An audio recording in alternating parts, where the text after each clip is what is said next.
ꯑꯍꯥꯟꯕ ꯃꯛꯇꯗ ꯆꯦꯅꯦꯜ ꯑꯁꯤꯒꯤ ꯃꯥꯏꯀꯩꯗꯒꯤ ꯃꯌꯥꯝꯕꯨ ꯊꯣꯏꯕꯤ ꯃꯉꯥꯡꯅ ꯃꯍꯨꯠ ꯁꯤꯟꯗꯨꯅ ꯇꯔꯥꯝꯅ ꯑꯣꯛꯆꯔꯤ꯫ ꯉꯁꯤꯁꯨ ꯃꯌꯥꯝꯒꯤꯗꯃꯛꯇ ꯌꯥꯝꯅ ꯀꯤꯔꯕ ꯅꯨꯡꯉꯥꯏꯔꯕ ꯋꯥꯔꯤ ꯑꯃ ꯄꯨꯗꯨꯅ ꯂꯥꯛꯆꯔꯤ꯫ ꯋꯥꯔꯤ ꯑꯁꯤ ꯍꯧꯗ꯭ꯔꯤꯉꯩꯒꯤ ꯃꯥꯡꯑꯣꯏꯅꯅ ꯃꯌꯥꯝꯗ ꯀꯔꯤꯒꯨꯝꯕ ꯈꯔꯇ ꯍꯥꯏꯖꯔꯝꯒꯤ ꯃꯗꯨꯗꯤ ꯃꯌꯥꯝꯅ ꯆꯦꯅꯦꯜ ꯑꯁꯤꯕꯨ ꯅꯨꯡꯁꯤꯕꯤꯗꯨꯅ ꯆꯦꯅꯦꯜ ꯑꯁꯤꯗ ꯋꯥꯔꯤ ꯍꯥꯞꯄꯤꯅꯤꯡꯕ ꯏꯆꯤꯜ ꯏꯅꯥꯎ ꯌꯥꯎꯔꯒꯗꯤ ꯀꯃꯦꯟ ꯕꯣꯛꯁ ꯑꯃꯗꯤ WhatsApp ꯅꯝꯕꯔ ꯍꯥꯞꯄꯤꯕ ꯑꯁꯤꯗ ꯄꯥꯎ ꯐꯥꯎꯕꯤꯔꯛꯄ ꯌꯥꯒꯅꯤ꯫ ꯃꯌꯥꯝꯅ ꯆꯦꯅꯦꯜ ꯑꯁꯤꯕꯨ ꯅꯨꯡꯁꯤꯕꯤꯗꯨꯅ ꯁꯄꯣꯔꯠ ꯇꯧꯕ ꯂꯦꯞꯄꯤꯒꯅꯨ ꯑꯃꯗꯤ ꯂꯥꯏꯛ ꯀꯃꯦꯟ ꯁꯦꯌꯔ ꯁꯕꯁꯀ꯭ꯔꯥꯏꯕꯁꯨ ꯇꯧꯕ ꯀꯥꯎꯕꯤꯔꯝꯒꯅꯨ꯫ ꯃꯊꯪꯗ ꯌꯥꯝꯅ ꯅꯨꯡꯉꯥꯏꯔꯕ ꯑꯀꯤꯕ ꯋꯥꯔꯤ ꯀꯌꯥ ꯑꯃ ꯄꯨꯗꯨꯅ ꯂꯥꯛꯆꯒꯦ꯫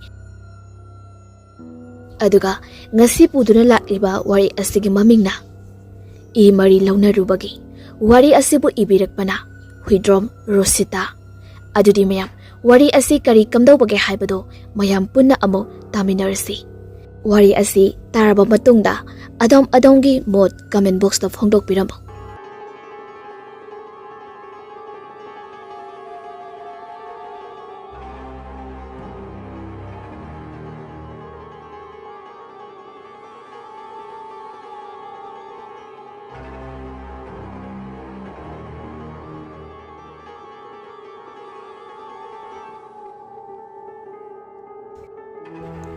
ꯇꯣꯝꯕꯒꯤ ꯅꯨꯄꯤ ꯄꯦꯝꯆꯥ ꯑꯃꯗꯤ ꯃꯆꯥꯅꯨꯄꯥ ꯂꯥꯟꯉꯝꯕ ꯃꯆꯥꯅꯨꯄꯤ ꯂꯥꯟꯉꯝꯕꯤ ꯃꯈꯣꯏ ꯃꯔꯤ ꯄꯨꯟꯅ ꯅꯨꯃꯤꯗꯥꯡꯒꯤ ꯆꯥꯛ ꯆꯥꯔꯝꯃꯤ꯫ ꯇꯣꯝꯕꯅ ꯅꯨꯄꯤ ꯗꯥꯝ ꯁꯥꯕꯒꯤ ꯊꯕꯛꯇꯨ ꯂꯣꯏꯁꯤꯟꯅꯅꯕ ꯍꯥꯏꯔꯛꯂꯤ꯫ ꯃꯔꯝ ꯑꯗꯨꯗꯒꯤꯅꯦ ꯃꯈꯥꯔꯣꯝꯒꯤ ꯇꯥ ꯇꯦꯝꯕꯒꯤ ꯃꯆꯥꯅꯨꯄꯥꯒ ꯄꯨꯟꯅ ꯂꯥꯡꯐꯩꯗ ꯆꯠꯄ ꯇꯥꯔꯦ꯫ ꯅꯆꯥꯅꯨꯄꯤꯒꯅꯦ ꯌꯥꯝ ꯆꯦꯛꯁꯤꯟꯅ ꯂꯩꯔꯝꯃꯨꯀꯣ꯫ ꯄꯦꯝꯆꯥꯅ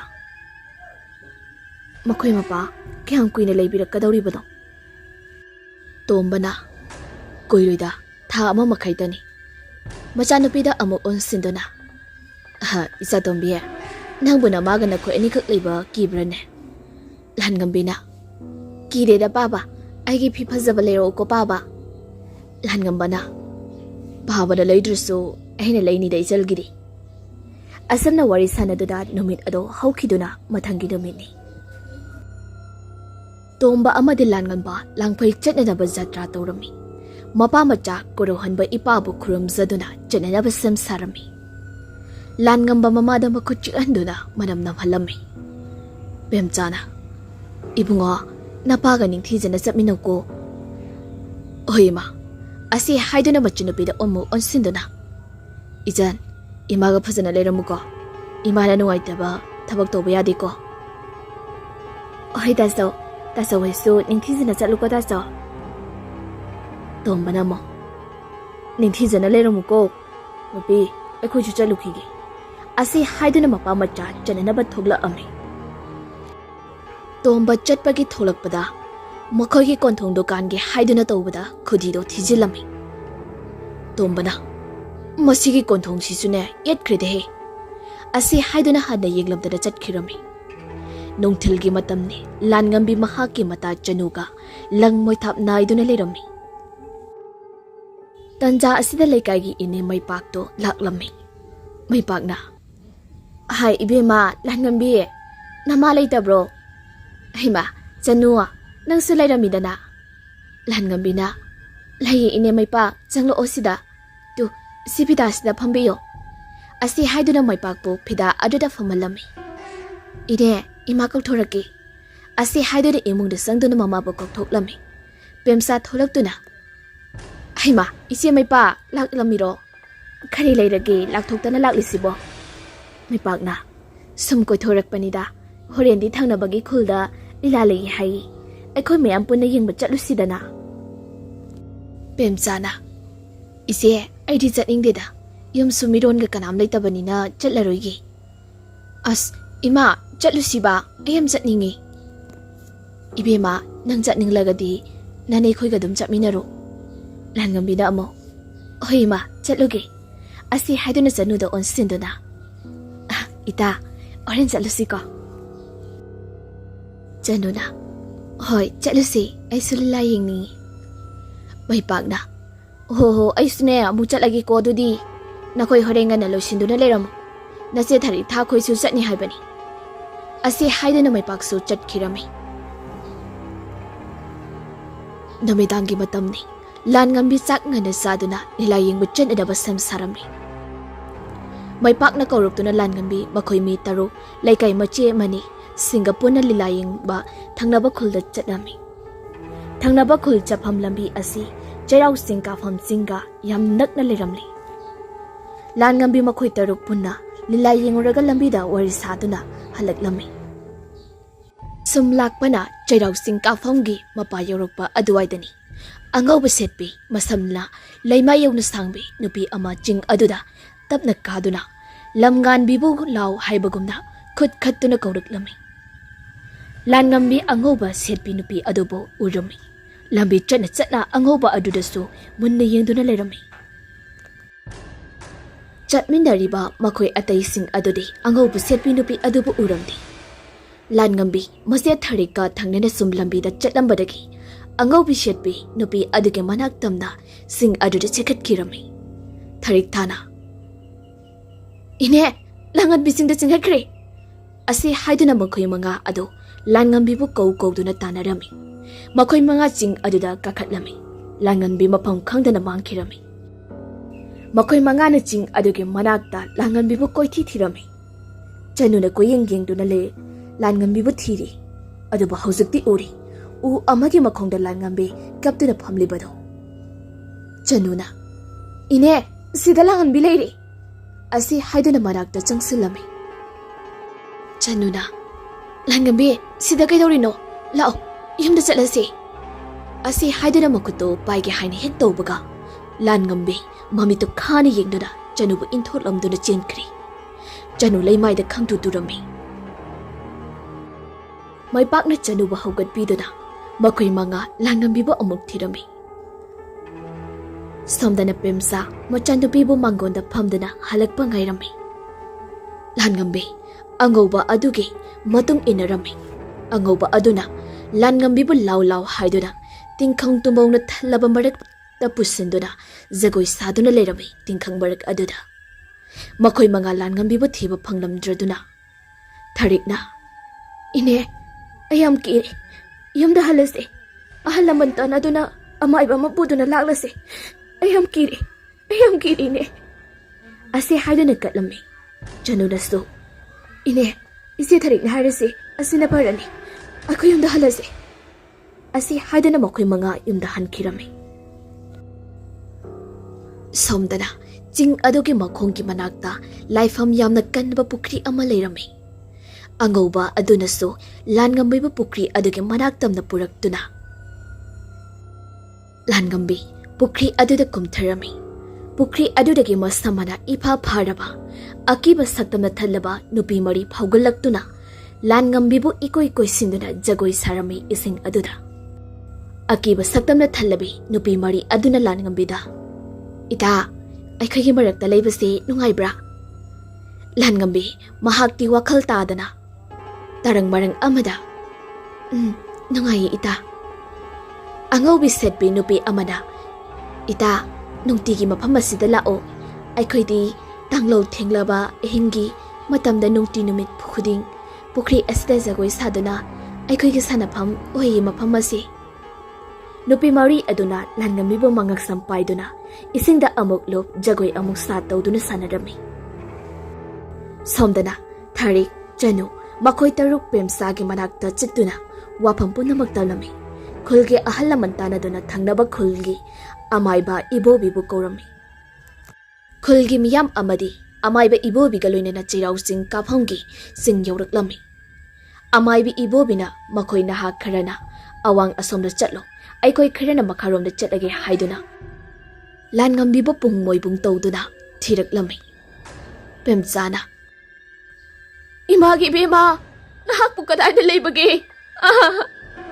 ꯅꯍꯥꯛꯄꯨ ꯀꯗꯥꯏꯗ ꯂꯩꯕꯒꯦ ꯑꯁꯤ ꯍꯥꯏꯗꯨꯅ ꯀꯞꯇꯨꯅ ꯃꯆꯥꯕꯨ ꯀꯧꯖꯔꯝꯃꯤ ꯆꯅꯨꯗ ꯏꯅꯦ ꯁꯦ ꯀꯞꯀꯨꯅꯨꯁꯦ ꯏꯇꯥ ꯁꯣꯏꯗꯅ ꯐꯪꯒꯅꯤ ꯑꯁꯤ ꯍꯥꯏꯗꯨꯅ ꯊꯦꯝꯖꯤꯟꯕꯤꯔꯝꯃꯤ ꯑꯁꯨꯝꯅ ꯊꯤꯔꯛꯄꯅ ꯑꯍꯤꯡꯒꯤ ꯄꯨꯡ 1 ꯇꯥꯔꯛꯂꯝꯂꯤ ꯆꯤꯡ ꯑꯗꯨꯒꯤ ꯂꯥꯏꯁꯪ ꯂꯩꯔꯤꯕ ꯃꯇꯣꯟ ꯐꯥꯎꯕ ꯀꯥꯗꯨꯅ ꯀꯣꯏꯊꯤ ꯊꯤꯔꯝꯃꯤ ꯊꯤꯕ ꯐꯪꯃꯟꯗ꯭ꯔꯕꯗꯨꯗ ꯃꯈꯣꯏ ꯄꯨꯟꯅ ꯆꯤꯡ ꯑꯗꯨꯒꯤ ꯃꯈꯣꯡꯗ ꯀꯨꯝꯊꯔꯝꯃꯤ ꯈꯨꯜ ꯑꯗꯨꯗ ꯂꯩꯕ ꯆꯤꯡꯂꯦꯝꯕꯅ ꯑꯣꯖꯥ ꯃꯥꯏꯕ ꯑꯉꯥꯡ ꯑꯗꯨꯅ ꯆꯠꯂꯝꯒꯗꯕ maikayda munna amukta yengbiuba.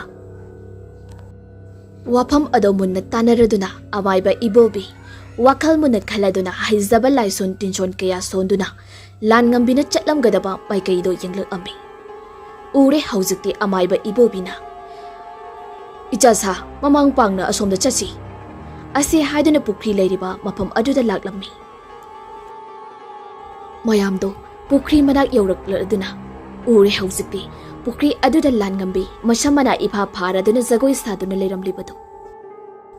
Premsadi machana pina leiramliba phibam adu ubada gyan mangduna aduma wanthakirami. Amayba ibobi pukri manak aduda changsinduna mayam nakoi jato asi haiduna amayba ibobina lairon tilon kaya sonduna lan ngambibu cheliba phadraba thawai sing adubu tanthoknanaba haizaba mahi kya solami. Phadraba thawai sing adunasu leiba ngamdraduna amayba ibobida mamit ado khana yenglamduna mangkhirami. Lan ngambi haujiksu pukri adugi mayaida makut masa thek thekduna jagoi saba leplamdi. Amayba ibobina makoi naha ani ahum pukri aduda kumduna nupi macha asibu lakhol o hairami. Naha ahum pukri aduda kina kumduna lan ngambibu pukri adudagi lokholakduna thangduna mayum tamna purak lamai. Nupi mayam sangduna pemsabu ising thaduna laknabadagi gyan tarak lamai. Amayba ibobina nupi masase potha aloho hauziki oinadi karisu tawraroi. Hayeng numidang wairam ne lai ama khoirom thoksi nongsu ngalakadori aichu ne chananaba tawragi asamna hairami pemsana ozage awamal khara tawzagi asi haiduna paisa khara puthoraktuna dakhina tawrami. Ibobina yari nupi masa ase inthijana potha alo aishu chatlage ko asi haiduna chatkirami. Laikai mising aduso mayumda hanakharami. Mathangi numetni lamngadbi mikap tholakpada numina chap yungna thoktuna leirami. Masam ado paiduni yenglubada chotli mali tawduna leirami. Pemsa machanupigi manakta sanglaktuna ibema agolabro nangmuna sado khara pharabro. Langambina ima kokse iramlumi koksu yamna chi Pemsana nasina yagado singto sak asabaje khraja sindunane potharu asi haina hairami. Matamsu hasum haukhibana numidang wairumgi matamni. Amaybi ibobi pemsa khoida laktuna lai khoiramnaba sam sarami. Pemsa amadi lamnganbi sumangda phamduna lai khoiramba haurami. Amayba ibobi lairum tiron haizaba makhaido sonduna thangol ama paiduna laibakta lai isingduna lai tainarami. Amayba ibobina tarin pungfaina lan ngambigi masada kanduna yari ibema khoiram asi haiduna lai khoiram halami. Ibobina nakoi wa amata ngangdabida tumina layuko ayhak thongal wangbada laigi pochai se thadoklugi asi haiduna thongalda thoglakami. Ibobina laigi pochai sing ado thongal wangbada thamduna lai tainaba hauraklamai. Matam adida angauba setpi nupi amana masamana ipa phaduna amaibagi makhori ado meraklami. Ibobi machinda wana haizaba laison mahi sonduna he phatraba lai nahak chatkro. Angauba setpi nupi aduna akiba saktamda he amaiba aigi lambida yelakkanu hatkani nakhoi tumna hatkani nangsu aigi lambida yelaklabadi hatkani.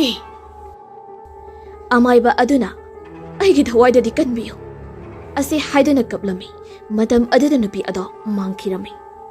Amayba ado chunglaktuna masada kina kidaba saduna yari wangangba hojikti karisu tawra aroi. Lai su loirabanina aisu satnadaba tawraki asamna hairami. Pemsana lalatod amada sal khara puthoroktuna oja mayba yamdi yamdre haiduna dakhina khara tawrami. Ibobina yari ibema ado nakoi hayengkhidi chairausing kafam adomdane athengba matamda chatkanu aina chingnaba khara le aisu chatlagi ko asi haidura chatkirami. Asamna hawkhidona lamnganbe masa ado khara pharaduna hanagi matawgumna leirami. ꯄꯦꯝꯆꯥꯅ ꯏꯕꯦꯝꯃ ꯅꯁꯥꯗꯣ ꯐꯔꯕꯅꯤꯅ ꯀꯔꯤ ꯏꯟꯁꯥꯡ ꯆꯥꯅꯤꯡꯒꯦ ꯆꯥꯕꯣ ꯂꯥꯟꯉꯝꯕꯤꯅ ꯀꯔꯤꯁꯨ ꯆꯥꯅꯤꯡꯗꯦꯗ ꯏꯃꯥ ꯃꯇꯝ ꯑꯗꯨꯗ ꯃꯇꯥ ꯆꯅꯨ ꯂꯥꯛꯄꯒ ꯇꯥꯟ ꯆꯅꯅ ꯏꯃꯥ ꯉꯥ ꯑꯣꯏꯅ ꯆꯥꯁꯤ ꯄꯦꯝꯆꯥꯅ ꯏꯆꯥꯁꯨ ꯁꯤꯗ ꯄꯨꯟꯅꯅꯦ ꯍꯣꯔꯦꯟ ꯅꯨꯃꯤꯗꯥꯡ ꯉꯥ ꯑꯃ ꯊꯣꯡꯗꯨꯅ ꯆꯥꯔꯁꯤ ꯆꯅꯨꯅ ꯏꯇꯥ ꯂꯥꯛꯑꯣ ꯍꯣꯔꯦꯟꯒꯤ ꯃꯔꯣꯏ ꯃꯄꯥꯡ ꯏꯪꯈꯣꯜꯗꯒꯤ ꯍꯦꯛꯎꯔꯁꯤ ꯑꯁꯤ ꯍꯥꯏꯗꯨꯅ ꯃꯇꯥꯒ ꯄꯨꯟꯅ ꯋꯥꯔꯤ ꯁꯥꯗꯨꯅ ꯃꯔꯣꯏ ꯍꯦꯛꯂꯝꯃꯤ ꯅꯨꯃꯤꯗꯥꯡ ꯑꯗꯨ ꯆꯥꯛ ꯆꯥꯕ ꯇꯣꯛꯂꯗꯨꯅ ꯆꯅꯨꯕꯨ ꯃꯃꯥ ꯃꯆꯥꯅ ꯃꯌꯨꯝꯗ ꯊꯤꯟꯕꯤꯔꯝꯃꯤ ꯆꯅꯨ ꯊꯤꯜꯂꯨꯔꯒ ꯍꯜꯂꯛꯄ ꯃꯇꯝꯅꯤ ꯃꯃꯥꯒ ꯂꯥꯟꯉꯝꯕꯤꯒ ꯍꯜꯂꯛꯄ ꯃꯇꯝ ꯑꯗꯨꯗ ꯃꯈꯣꯏꯒꯤ ꯊꯣꯡꯒꯥꯜ ꯑꯗꯨꯗ ꯑꯃꯨꯕ ꯑꯃ ꯆꯨꯝꯅ ꯆꯪꯈꯤꯕꯗ ꯎꯔꯝꯃꯤ ꯄꯦꯝꯆꯥ ꯏꯕꯦꯝꯃ ꯀꯅꯥꯅꯣ ꯑꯩꯈꯣꯏꯒꯤ ꯊꯣꯡꯒꯥꯜ ꯑꯁꯤꯗ ꯆꯪꯈ꯭ꯔꯤꯁꯤꯕꯣ ꯍꯨꯔꯥꯟꯕ ꯑꯣꯏꯔꯖꯥꯠꯂꯥ ꯏꯃꯥ ꯀꯅꯥꯅꯣ ꯁꯤꯕꯣ ꯑꯁꯤ ꯍꯥꯏꯗꯨꯅ ꯊꯣꯡꯒꯥꯜ ꯃꯅꯥꯛ ꯌꯧꯁꯤꯜꯂꯛꯄ ꯃꯇꯝꯗ ꯑꯃꯨꯕ ꯑꯗꯣ ꯃꯈꯣꯏꯒꯤ ꯊꯣꯡꯒꯥꯜꯒꯤ ꯃꯅꯥꯛꯇ ꯂꯩꯔꯤꯕ ꯄꯨꯈ꯭ꯔꯤ ꯑꯗꯨꯗ ꯖꯝ ꯂꯥꯎꯅ ꯆꯣꯡꯊꯗꯨꯅ ꯃꯥꯡꯈꯤꯔꯝꯃꯤ ꯃꯃꯥ ꯃꯆꯥ ꯑꯅꯤꯗꯣ ꯏꯉꯛꯉꯛꯅ ꯄꯥꯈꯠꯇꯨꯅ ꯏꯃꯨꯡꯗ ꯌꯥꯡꯅ ꯆꯦꯟꯁꯤꯟꯈꯤꯔꯝꯃꯤ ꯁꯣꯝꯗꯅ ꯊꯪꯅꯕ ꯈꯨꯜ ꯑꯗꯨꯒꯤ ꯗꯣꯛꯇꯔ ꯑꯣꯏꯕ ꯐꯩꯖꯥꯎ ꯅꯨꯃꯤꯗꯥꯡꯒꯤ ꯗ꯭ꯌꯨꯇꯤ ꯇꯧꯔꯨꯗꯨꯅ ꯑꯍꯤꯡꯒꯤ ꯄꯨꯡ 1 ꯇꯥꯕ ꯃꯇꯝ ꯑꯗꯨꯋꯥꯏꯗ ꯌꯨꯝꯗ ꯃꯇꯣꯝꯇ ꯍꯜꯂꯛꯂꯝꯃꯤ ꯐꯩꯖꯥꯎ ꯀꯥꯔ ꯑꯃ ꯊꯧꯗꯨꯅ ꯌꯨꯝꯗ ꯍꯜꯂꯛꯄꯅ ꯊꯪꯅꯕ ꯈꯨꯜ ꯂꯥꯟꯊꯣꯛꯂꯝꯗꯥꯏꯒꯤ ꯂꯝꯍꯥꯡ ꯑꯗꯨꯗ ꯑꯉꯥꯡꯕ ꯐꯤꯖꯣꯜ ꯁꯦꯠꯄꯤ ꯃꯁꯝꯁꯨ ꯈꯣꯡꯃꯤꯠ ꯌꯧꯅ ꯁꯥꯡꯕꯤ ꯅꯨꯄꯤ ꯑꯃ ꯋꯥꯗꯤ ꯉꯥꯡꯗꯅ ꯈꯥꯝꯃꯣ ꯍꯥꯏꯕꯒꯨꯝꯅ ꯃꯈꯨꯠ ꯈꯜꯂꯛꯂꯝꯃꯤ ꯐꯩꯖꯥꯎꯅ ꯑꯁꯨꯛ ꯊꯦꯡꯂꯕ ꯃꯇꯝ ꯑꯁꯤꯗꯕꯨ ꯑꯐꯕꯗꯤ ꯑꯣꯏꯔꯣꯏ ꯊꯦꯡꯂꯕ ꯀꯥꯜꯁꯤꯗ ꯒꯥꯔꯤ ꯑꯁꯦ ꯈꯥꯝꯂꯔꯣꯏꯒꯦ ꯑꯁꯤ ꯈꯟꯗꯨꯅ ꯅꯨꯄꯤ ꯑꯗꯨꯒꯤ ꯃꯄꯥ ꯍꯦꯟꯗꯣꯛꯇꯨꯅ ꯍꯟꯅ ꯌꯦꯡꯂꯝꯗꯅ ꯂꯥꯛꯂꯝꯃꯤ ꯐꯩꯖꯥꯎ ꯁꯨꯝ ꯂꯥꯛꯄꯅ ꯆꯤꯡ ꯑꯗꯣ ꯍꯦꯟꯇꯣꯔꯛꯄ ꯃꯇꯝ ꯑꯗꯨꯋꯥꯏꯗꯗꯤ ꯃꯥꯒꯤ ꯅꯥꯀꯟꯗ ꯀꯅꯥꯅꯣꯃ ꯑꯃ ꯐꯝꯗꯨꯅ ꯂꯩꯕꯒꯨꯝꯅ ꯇꯧꯔꯝꯃꯤ ꯐꯩꯖꯥꯎ ꯑꯣꯟꯊꯣꯛꯇꯨꯅ ꯌꯦꯡꯂꯨꯕ ꯃꯇꯝꯗ ꯑꯉꯥꯡꯕ ꯁꯦꯠꯄꯤ ꯅꯨꯄꯤ ꯑꯗꯣ ꯃꯥꯒꯤ ꯒꯥꯔꯤ ꯑꯗꯨꯒꯤ ꯅꯥꯀꯟꯗ ꯐꯝꯗꯨꯅ ꯂꯩꯔꯝꯃꯤ ꯐꯩꯖꯥꯎ ꯀꯤꯕꯅ ꯑꯁꯨꯝ ꯍꯦꯜꯂꯛꯄꯅ ꯃꯁꯝ ꯃꯅꯥ ꯑꯗꯨ ꯆꯞ ꯌꯨꯡꯗꯨꯅ ꯒꯥꯔꯤ ꯑꯗꯣ ꯂꯦꯞꯇꯅ ꯑꯗꯨꯃꯛ ꯊꯧꯔꯛꯂꯝꯃꯤ ꯁꯨꯝ ꯂꯥꯛꯄꯅ ꯐꯩꯖꯥꯎ ꯃꯈꯣꯏꯒꯤ ꯈꯨꯜꯒꯤ ꯂꯝꯄꯥꯛ ꯌꯧꯔꯛꯂꯝꯃꯤ ꯅꯨꯄꯤ ꯑꯗꯨꯁꯨ ꯒꯥꯔꯤ ꯑꯗꯨꯗ ꯇꯣꯡꯗꯨꯅ ꯑꯗꯨꯃꯛ ꯂꯩꯔꯝꯃꯤ ꯂꯝꯄꯥꯛ ꯌꯧꯔꯛꯄ ꯃꯇꯝ ꯑꯗꯨꯗ ꯁꯣꯔꯣꯛꯇ ꯁꯟ ꯃꯌꯥꯝ ꯑꯃ ꯂꯝꯕꯤ ꯑꯗꯨ ꯊꯨꯡꯅ ꯊꯠꯆꯤꯟꯗꯨꯅ ꯂꯩꯔꯝꯃꯤ ꯐꯩꯖꯥꯎ ꯒꯥꯔꯤ ꯑꯗꯣ ꯂꯝꯄꯥꯛꯇ ꯊꯧꯊꯔꯨꯕ ꯃꯇꯝꯗ ꯉꯥꯛꯁꯪ ꯉꯥꯡꯕ ꯁꯟ ꯑꯃꯕꯨ ꯊꯣꯝꯂꯝꯃꯤ ꯐꯩꯖꯥꯎ ꯒꯥꯔꯤ ꯑꯗꯣ ꯈꯥꯝꯗꯨꯅ ꯄꯨꯡꯉꯪꯉꯛꯂꯗꯨꯅ ꯁꯟ ꯑꯗꯨꯗ ꯌꯦꯡꯂꯝꯃꯤ ꯐꯩꯖꯥꯎ ꯁꯟ ꯑꯗꯨꯗ ꯌꯦꯡꯗꯨꯅ ꯑꯣꯟꯊꯣꯔꯛꯄ ꯃꯇꯝꯗ ꯒꯥꯔꯤꯗ ꯇꯣꯡꯂꯝꯕ ꯅꯨꯄꯤ ꯑꯗꯣ ꯂꯩꯔꯝꯗ꯭ꯔꯦ ꯂꯝꯕꯤꯗ ꯁꯟ ꯃꯌꯥꯝ ꯑꯃ ꯊꯠꯆꯤꯟꯗꯨꯅ ꯂꯩꯔꯝꯕ ꯑꯗꯨꯁꯨ ꯃꯥꯡꯈꯤꯔꯝꯃꯤ ꯃꯥꯒꯤ ꯒꯥꯔꯤꯅ ꯊꯣꯝꯕ ꯁꯟ ꯑꯗꯨꯁꯨ ꯂꯩꯔꯝꯗ꯭ꯔꯦ ꯐꯩꯖꯥꯎ ꯀꯔꯤ ꯃꯇꯧꯅꯣ ꯈꯟꯗꯨꯅ ꯀꯤꯕꯅ ꯃꯁꯥ ꯑꯗꯣ ꯅꯤꯛꯂꯝꯃꯤ ꯒꯥꯔꯤ ꯑꯗꯨ ꯐꯥꯎꯕ ꯊꯧꯕ ꯉꯝꯂꯝꯗꯦ ꯐꯩꯖꯥꯎ ꯀꯤꯅ ꯒꯥꯔꯤ ꯑꯗꯣ ꯃꯃꯥꯏ ꯂꯩꯊꯣꯔꯛꯄꯗ ꯕ꯭ꯔꯦꯛ ꯐꯥꯕ ꯅꯪꯍꯧꯗꯅ ꯎ ꯑꯃꯗ ꯊꯣꯝꯖꯤꯟꯗꯨꯅ ꯈꯨꯗꯛꯇ ꯊꯋꯥꯏ ꯊꯥꯈꯤꯔꯝꯃꯤ ꯃꯊꯪꯒꯤ ꯅꯨꯃꯤꯠꯅꯤ ꯑꯌꯨꯛ ꯉꯟꯅ ꯄꯥꯈꯪ ꯃꯆꯥ ꯑꯃ ꯋꯥꯀꯤꯡ ꯂꯥꯛꯄꯗ ꯂꯝꯄꯥꯛꯇ ꯒꯥꯔꯤ ꯑꯃ ꯎ ꯑꯃꯗ ꯌꯩꯁꯤꯟꯗꯨꯅ ꯂꯩꯔꯤꯕꯗ ꯎꯔꯝꯃꯤ ꯄꯥꯈꯪ ꯃꯆꯥ ꯑꯗꯨꯅ ꯀꯅꯥꯅꯣꯅꯦ ꯒꯥꯔꯤ ꯈꯥꯝꯂꯤꯕ ꯑꯁꯤꯕꯣ ꯑꯌꯨꯛ ꯑꯉꯟꯕ ꯑꯁꯤꯗ ꯑꯁꯤ ꯍꯥꯏꯗꯨꯅ ꯌꯦꯡꯂꯨꯕꯗ ꯐꯩꯖꯥꯎꯒꯤ ꯑꯁꯤꯕ ꯍꯛꯆꯥꯡ ꯑꯣꯏꯗꯨꯅ ꯂꯩꯔꯝꯃꯤ ꯄꯥꯈꯪ ꯑꯗꯨꯅ ꯃꯅꯥꯛ ꯅꯛꯄꯗ ꯂꯩꯕ ꯃꯤꯑꯣꯏꯁꯤꯡ ꯑꯗꯨꯗ ꯄꯥꯎ ꯄꯤꯔꯝꯃꯤ ꯑꯁꯝꯅ ꯐꯩꯖꯥꯎꯒꯤ ꯏꯃꯨꯡ ꯃꯅꯨꯡꯁꯨ ꯇꯥꯔꯗꯨꯅ ꯐꯩꯖꯥꯎꯒꯤ ꯃꯃꯥ ꯑꯃꯗꯤ ꯃꯍꯥꯛꯀꯤ ꯅꯨꯄꯤꯁꯨ ꯂꯝꯄꯥꯛ ꯇꯝꯅ ꯆꯦꯜꯂꯛꯂꯝꯃꯤ ꯐꯩꯖꯥꯎꯒꯤ ꯅꯨꯄꯤ ꯑꯗꯨꯅ ꯃꯄꯨꯔꯣꯏꯕꯒꯤ ꯑꯁꯤꯕ ꯍꯛꯆꯥꯡ ꯑꯗꯨꯕꯨ ꯀꯣꯟꯗꯨꯅ ꯃꯈꯣꯏ ꯃꯄꯥ ꯑꯩꯍꯥꯛꯄꯨ ꯀꯅꯥꯅ ꯁꯤꯟꯅꯕꯤꯔꯝꯕꯅꯣ ꯍꯧꯒꯠꯂꯣ ꯌꯨꯝꯗ ꯆꯠꯁꯤ ꯑꯁꯤ ꯍꯥꯏꯗꯨꯅ ꯀꯞꯂꯝꯃꯤ ꯃꯃꯥꯅ ꯑꯃꯨꯛ ꯏꯃꯥꯒꯤ ꯏꯕꯨꯡꯉꯣ ꯏꯆꯥ ꯌꯥꯎꯗꯅ ꯏꯃꯥ ꯂꯩꯕ ꯉꯝꯃꯣꯏꯌꯦ ꯏꯆꯥ ꯆꯠꯈꯤꯕ ꯌꯥꯔꯣꯏꯌꯦ ꯑꯁꯤ ꯍꯥꯏꯗꯨꯅ ꯅꯤꯡꯉꯝꯗꯅ ꯇꯦꯡꯊꯥꯔꯝꯃꯤ ꯑꯁꯨꯝꯅ ꯍꯧꯈꯤꯗꯨꯅ ꯂꯩꯀꯥꯏ ꯃꯤꯌꯥꯝ ꯆꯪꯗꯨꯅ ꯐꯩꯖꯥꯎꯒꯤ ꯑꯔꯣꯏꯕ ꯃꯊꯧ ꯃꯉꯝ ꯄꯥꯡꯊꯣꯛꯂꯝꯃꯤ ꯁꯣꯝꯗꯅ ꯅꯨꯃꯤꯗꯥꯡꯒꯤ ꯃꯇꯝꯅꯤ ꯂꯥꯟꯉꯝꯕ ꯊꯕꯛ ꯁꯨꯃꯤꯟꯅꯕ ꯃꯈꯣꯏ ꯃꯔꯤꯒ ꯋꯥꯔꯦ ꯍꯥꯏꯗꯨꯅ ꯃꯈꯣꯏꯒꯤ ꯂꯩꯐꯝ ꯁꯪ ꯑꯗꯨꯗ ꯄꯣꯊꯥꯔꯝꯃꯤ ꯇꯣꯝꯕꯅ ꯁꯪ ꯑꯗꯨꯒꯤ ꯋꯥꯡꯃꯗ ꯃꯇꯣꯝꯇ ꯆꯥꯛ ꯊꯣꯡꯗꯨꯅ ꯂꯩꯔꯝꯃꯤ ꯑꯁꯨꯝꯅ ꯆꯥꯛ ꯊꯣꯡꯂꯤꯉꯩ ꯃꯇꯝ ꯑꯁꯤꯗ ꯅꯨꯄꯤ ꯑꯃꯒꯤ ꯈꯣꯟꯖꯦꯜꯗ ꯀꯔꯤ ꯑꯦꯟꯁꯥꯡ ꯊꯣꯡꯂꯤꯅꯣ ꯍꯥꯏꯅ ꯍꯪꯂꯛꯑꯝꯃꯤ ꯇꯣꯝꯕ ꯏꯁꯩ ꯉꯪꯗꯨꯅ ꯂꯩꯔꯝꯕꯗꯒꯤ ꯒ꯭ꯌꯥꯟ ꯇꯥꯍꯧꯗꯗꯅ ꯍꯋꯥꯏ ꯊꯣꯡꯉꯤ ꯍꯥꯏꯗꯣꯛꯈꯤꯔꯝꯃꯤ ꯒ꯭ꯌꯥꯟ ꯇꯥꯔꯛꯇꯨꯅ ꯑꯃꯨꯛ ꯅꯨꯄꯤꯒꯤ ꯈꯣꯟꯖꯦꯜꯅꯤ ꯈꯟꯗꯨꯅ ꯌꯦꯡꯊꯣꯛꯂꯨꯏ ꯃꯇꯝ ꯑꯗꯨꯗ ꯀꯅꯥꯁꯨ ꯂꯩꯔꯝꯗꯦ ꯇꯣꯝꯕ ꯕꯥꯝꯅ ꯑꯣꯏꯔ ꯃꯥꯜꯂꯦ ꯈꯟꯗꯨꯅ ꯆꯥꯛ ꯑꯗꯣ ꯃꯈꯥ ꯇꯥꯅ ꯊꯣꯡꯂꯝꯃꯤ ꯃꯇꯝ ꯑꯗꯨꯗ ꯐꯛꯂꯥꯡ ꯑꯗꯣꯝꯗꯒꯤ ꯅꯨꯄꯤ ꯑꯃꯒꯤ ꯈꯣꯟꯖꯦꯜꯗ ꯇꯣꯝꯕ ꯍꯥꯏꯅ ꯀꯧꯔꯛꯂꯝꯃꯤ Tomba ki manbana makhoi gi tumpham sang adom jongnaba chinsilami pakhatna. Matam aduda macha nupana Paba kaidorage asi haina haglami. Tombana macha nupa amadi laiminariba singdo pakhatkini khanduna karisu taude chak charase haina hairami. Asumna makhoi puna chak saminaraduna potharami. Ahingi matamni Tomba mapan thokningladuna kanasu haudana matomta mapan thoklaklami.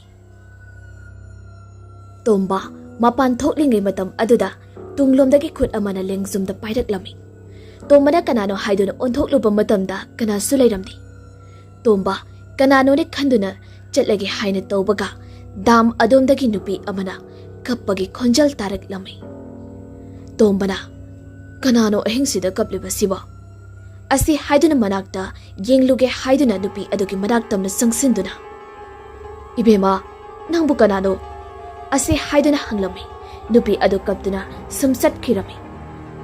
Nangbu kanano thenglaba ahing asida kaidawramlibano asi haiduna matungda inarami. Nupi adu chap yungna leptuna makok ado akiba saktamna mamai ado ikai kaiduna leithoraklami. Tomba nupi aduge akiba saktamada ubada kibana kanna chelaklami. Tombana chelakpada nupi ado akiba saktamda mahangda leptuna amuk leirami. Tomba kibana lawbu sungamda aibu amukta kanbiyo haiduna machinda tapna cholami. Nupi aduna tombagi mangaksam ado mietladuna makok ado thangatlami. Tomba lawbu sungamda khudak aduda aroiba sor hon kirami. Mathangi nongalakpa numitni langamba hogalakpa matamda mapa leiramdaba aduda aikhoi paba dubu karaida chatkraba jano haina koithi thirami. Langambana tatemba aikhoi paba do karaida chakhrage ase haina hanglami. Matam aduda nupa macha amana selaktuna Ihamba aikhoi sida leiba ahaldo damda siduna leirami ase haina tamlami. Langamba pakhatna dam tamna makhoi puna chelaklami. Langamba hauzikti uri mako kama saga tongana taduna mapana siduna leiramlibado. Langambana paba nangna tawriba sikarino imada karamna pautamo haibano haina yamna kaplami. Makhoi ka thabak suminariba miyoising adusu kaplami. Asamna mayam sangduna tombagi asiba haksang adubu mayumda puraklami. Pemsa mapuray asiba haksang adu ubada. Makoy paba, nangatawribasibu karino? Ha? Nangatawribasibu karino? Asi haina kaplami. Lan ngambasu paba haina kauduna yamna kapchirami. Asamna tombagi aroiba mathong magam pangthokirami. Namidangi matamne lan ngambi sak thongduna leiringai matam aduda makoygi thonggal ado hui yamna khonglami. Lan ngambina karino ni hui asu yamna khonglisiba kanala amjana. Asi haina khalami. Lan ngambi sak thongba loisinduna mama amadi mabung kauduna sak to chaminarami. Makoy puna chak tokladuna tumba changnarami. Misik mirakhol tadraba ahingi matamni nupi abana lan ngamba khoyge thonggal adomda kana leibagi aibu amukta kanbiyo haina kauraklami. Langanba haugatuna kanano ne khanduna somang tamna chenthoraklami. Matam aduda uri pukri manakta kaptuna nupi ama leiriba ado. Langamba nupi adugi manakta sangsinduna kanano nangbu mafam asida kidauribano haina hanglami. Akiba sakfamda nupi ado mamai ado leithoraklami. Langamba ima haina lauduna pukri da songtharami. Nupi adusu pukri da kumtharakduna langambabu isingda namsinlami. Nupi adusu langambabu lairaida amu pukhalaktuna makhori mettuna chingyage pukri tamna singduna puraklami. Langamba laubu sugamda chingya adugi pukri nakta nupi aduna thadamli. Nupi ado taibang migi saklonda langambagi mamangda leplami. Langambana abe mahaina kaurami. Nupi aduna mahane aina ga hatok pikraba abiyamani. Langambana aibu amukta ngakbiyu aibu kanbiyu haina haijarami. Nupi aduna akiba saktamda ai nangbu ngakbibu ngamoy ai nangbu hatkani asi haidana pukri aduda langambabu chingthakirami. Mathangi namitani pemsa machanupale ramdaba aduda koithi thirami. ꯂꯥꯟꯉꯝꯕꯤꯁꯨ ꯃꯕꯨꯡꯕꯨ ꯀꯣꯏꯊꯤ ꯊꯤꯕ ꯌꯥꯕ ꯊꯤꯔꯝꯃꯤ ꯅꯨꯃꯤꯠ ꯆꯨꯞꯄ ꯑꯃ ꯊꯤꯔꯕꯁꯨ ꯐꯪꯗ꯭ꯔꯕ ꯑꯗꯨꯗ ꯄꯦꯝꯁꯥ ꯑꯃꯥꯏꯕ ꯏꯕꯣꯕꯤꯕꯨ ꯀꯧꯔꯝꯃꯤ ꯑꯃꯥꯏꯕ ꯏꯕꯣꯕꯤ ꯄꯦꯝꯁꯥ ꯈꯣꯏꯗ ꯂꯥꯛꯇꯨꯅ ꯂꯥꯏꯁꯣꯟ ꯇꯤꯟꯁꯣꯟ ꯁꯣꯟꯗꯨꯅ ꯌꯦꯡꯕ ꯍꯧꯔꯝꯃꯤ ꯏꯕꯣꯕꯤꯅ ꯏꯕꯦꯝꯃ ꯌꯥꯡꯀꯣꯛꯀ ꯆꯐꯨ ꯑꯍꯤꯡꯕꯗꯨꯒ ꯄꯨꯊꯣꯔꯛꯎ ꯍꯧꯖꯤꯛ ꯂꯥꯏ ꯑꯃ ꯈꯨꯔꯨꯝꯁꯤ ꯑꯁꯨꯝꯅ ꯍꯥꯏꯔꯝꯃꯤ ꯂꯥꯟꯉꯝꯕꯤꯅ ꯄꯣꯠꯆꯩꯁꯤꯡ ꯑꯗꯨ ꯄꯨꯊꯣꯔꯛꯇꯨꯅ ꯂꯥꯏ ꯈꯣꯏꯔꯝꯕꯗꯨ ꯍꯧꯔꯝꯃꯤ ꯏꯕꯣꯕꯤꯅ ꯂꯥꯏꯔꯣꯟ ꯇꯤꯔꯣꯟ ꯁꯣꯟꯗꯨꯅ ꯊꯋꯥꯏ ꯑꯗꯨꯕꯨ ꯀꯧꯔꯝꯃꯤ ꯉꯥꯏꯍꯥꯛ ꯂꯩꯔꯒ ꯅꯨꯡꯁꯤꯠꯇꯨ ꯀꯟꯅ ꯑꯃꯨꯛ ꯁꯤꯜꯂꯛꯂꯝꯃꯤ ꯏꯕꯣꯕꯤ ꯅꯈꯣꯏ ꯀꯤꯕ ꯌꯥꯗꯦ ꯍꯥꯏꯗꯨꯅ ꯂꯥꯏꯁꯣꯟ ꯇꯤꯟꯁꯣꯟ ꯁꯣꯟꯗꯨꯅ ꯍꯦ ꯊꯋꯥꯏ ꯑꯩꯒꯤ ꯃꯥꯡꯗ ꯊꯣꯛꯂꯛꯎ ꯑꯁꯤ ꯍꯥꯏꯗꯨꯅ ꯀꯧꯔꯝꯃꯤ ꯁꯤꯠꯂꯝꯂꯤꯕ ꯅꯨꯡꯁꯤꯠ ꯑꯗꯣ ꯂꯦꯞꯈꯤꯗꯨꯅ ꯊꯋꯥꯏ ꯑꯗꯣ ꯇꯥꯏꯕꯪ ꯃꯤ ꯑꯣꯏꯕꯒꯤ ꯁꯛꯇꯝꯗ ꯑꯣꯟꯊꯣꯛꯂꯝꯃꯤ ꯍꯧꯖꯤꯛꯇꯤ ꯃꯈꯣꯏ ꯂꯣꯏꯅ ꯎꯔꯦ ꯄꯦꯝꯁꯥ ꯑꯃꯗꯤ ꯂꯥꯟꯉꯝꯕꯤꯅ ꯑꯕꯦꯝꯃ ꯍꯥꯏꯅ ꯀꯧꯔꯝꯃꯤ ꯊꯋꯥꯏ ꯑꯗꯨꯅ ꯃꯥꯅꯦ ꯑꯩ ꯑꯕꯦꯝꯃꯅꯤ ꯑꯁꯤ ꯍꯥꯏꯅ ꯀꯞꯂꯝꯃꯤ ꯏꯕꯣꯕꯤꯅ ꯍꯦ ꯊꯋꯥꯏ ꯅꯪꯅ ꯀꯩꯒꯤꯅꯣ ꯆꯝꯖꯔꯕ ꯃꯤꯑꯣꯏ ꯀꯌꯥꯕꯨ ꯍꯥꯠꯂꯤꯕ ꯀꯩꯒꯤꯅꯣ ꯍꯥꯏꯌꯨ ꯑꯁꯤ ꯍꯥꯏꯅ ꯍꯪꯂꯝꯃꯤ ꯊꯋꯥꯏ ꯑꯗꯣ ꯀꯞꯇꯨꯅ ꯋꯥꯔꯤ ꯑꯗꯣ ꯂꯤꯔꯛꯂꯝꯃꯤ ꯇꯣꯝꯕꯒꯤ ꯃꯆꯟꯅꯨꯄꯤ ꯁꯅꯥꯇꯣꯝꯕꯤ ꯃꯄꯥꯝꯗ ꯍꯜꯂꯛꯇꯨꯅ ꯃꯆꯥꯅꯨꯄꯤ ꯑꯕꯦꯝꯃꯕꯨ ꯄꯨꯔꯛꯇꯨꯅ ꯂꯩꯔꯝꯃꯤ ꯇꯣꯝꯕꯒꯤ ꯃꯆꯥꯅꯨꯄꯥ ꯁꯅꯥꯍꯟ ꯀꯧꯕ ꯑꯃ ꯂꯩꯔꯝꯃꯤ ꯂꯥꯟꯉꯝꯕꯒꯤꯅ ꯃꯌꯥꯝꯕ ꯃꯇꯝ ꯃꯥꯅ ꯍꯧꯈꯤꯗꯨꯅ ꯁꯅꯥꯍꯟ ꯑꯃꯗꯤ ꯑꯕꯦꯝꯃ ꯄꯥꯈꯪ ꯂꯩꯁꯥꯕꯤ ꯐꯔꯛꯇꯨꯅ ꯃꯈꯣꯏ ꯑꯅꯤ ꯅꯨꯡꯁꯤꯅꯔꯝꯂꯤ ꯂꯣꯟꯅ ꯅꯣꯡꯃꯒꯤ ꯅꯨꯃꯤꯠꯅꯤ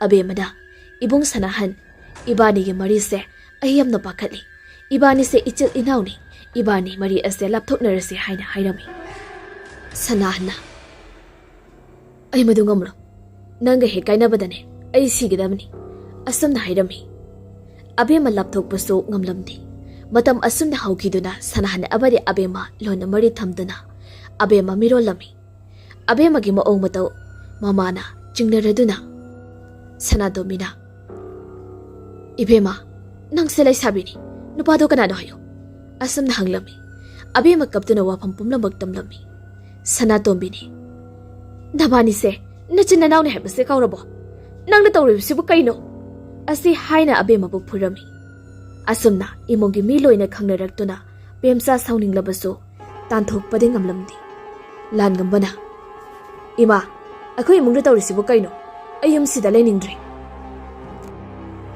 ꯏꯕꯨꯡꯉꯣ ꯇꯨꯃꯤꯟꯅ ꯂꯩꯌꯨ ꯃꯃꯥ ꯃꯆꯥꯁꯦ ꯍꯥꯠꯇꯣꯛꯈ꯭ꯔꯁꯤ ꯍꯨ ꯄꯤꯖꯗꯨꯅ ꯅꯄꯥ ꯈꯪꯍꯟꯕ ꯌꯥꯗꯦꯀꯣ ꯃꯁꯤꯒꯤ ꯋꯥꯐꯝꯁꯦ ꯑꯁꯤ ꯍꯥꯏꯅ ꯍꯥꯏꯔꯝꯃꯤ ꯑꯁꯨꯝꯅ ꯄꯦꯝꯆꯥ ꯑꯃꯗꯤ ꯂꯥꯟꯉꯝꯕꯒ ꯂꯣꯏꯅꯅ ꯁꯤꯟꯅꯗꯨꯅ ꯌꯨꯝꯗ ꯃꯤ ꯂꯩꯇꯕ ꯇꯥꯟꯖꯥ ꯌꯦꯡꯗꯨꯅ ꯃꯃꯥ ꯃꯆꯥꯕꯨ ꯆꯥꯛꯇ ꯍꯨ ꯍꯥꯞꯇꯨꯅ ꯄꯤꯖꯗꯨꯅ ꯍꯥꯠꯇꯣꯛꯂꯝꯃꯤ